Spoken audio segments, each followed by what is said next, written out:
City agencies are giving an inside scoop on what to expect for the rest of the year, and more apartments could be coming. Here's what your Denver City Council members were talking about this week and what it means for you. Your Parks Department is working to keep the city green and resilient in our changing climate in its work plan discussed in the Parks Committee. Just stop by the City and County building where thirsty bluegrass is being replaced by native and drought-tolerant plants. This will help to drastically reduce the amount of water being used to keep the grass green. Foresters are keeping close tabs on the trees they planted last year after the dry winter we saw in 2025 and 2026.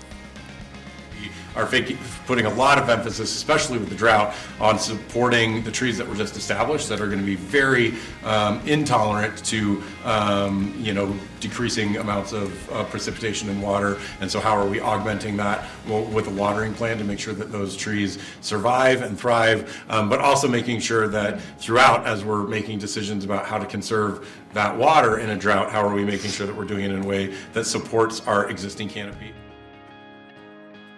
To use less energy, light bulbs in city buildings are being swapped for LEDs. There will be lower flow plumbing, and city buildings will be audited in partnership with the Office of Climate Action to make sure we stay on track to meet our climate goals. Big news for Swansea and Westwood residents. You're going to see new parks and new rec centers, including the opening of the Swansea indoor pool.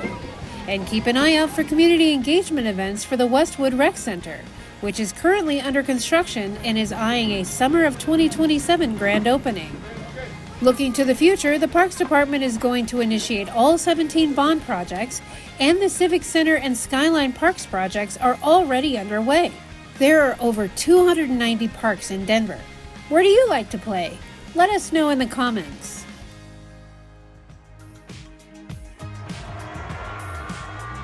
The airport's work plan for this year is taking flight.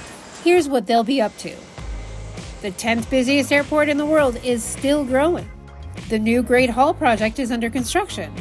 When it's done at the end of 2027, there's going to be new security lines, ticketing booths, restaurants, and shops, creating a welcoming space for travelers coming to or leaving the Mile High.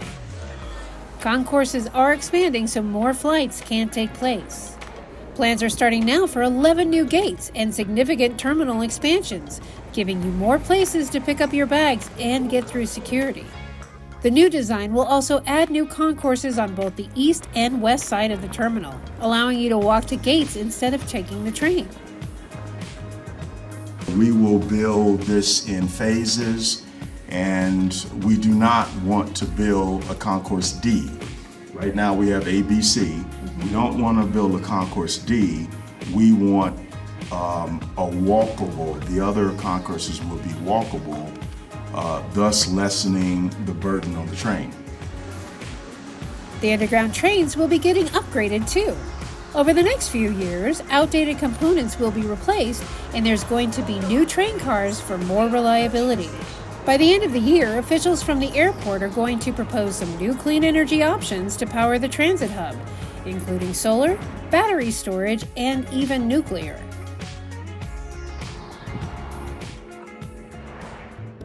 City Council unanimously said yes to extending the site development review timeline, giving those building large housing projects more time to start building and keep more housing in the pipeline. City Planning and Development was seeing a large number of multi-unit developments that were at risk of having their site development plan expire. Lower rent prices, high interest rates, and rising construction costs slowed the pace of getting those projects started. It's time-consuming and expensive to restart, so if the plan lapsed, the projects probably wouldn't be built and would have meant less housing on the way. But now, any development that was approved before the end of last year will get a 3-year extension to get a building permit. This will help those projects secure the money they need to start building. I think that this is a really easy way for us to partner with the development community in just holding steady on the work that they've already done and what they have already invested that is going to bring us the results that we want.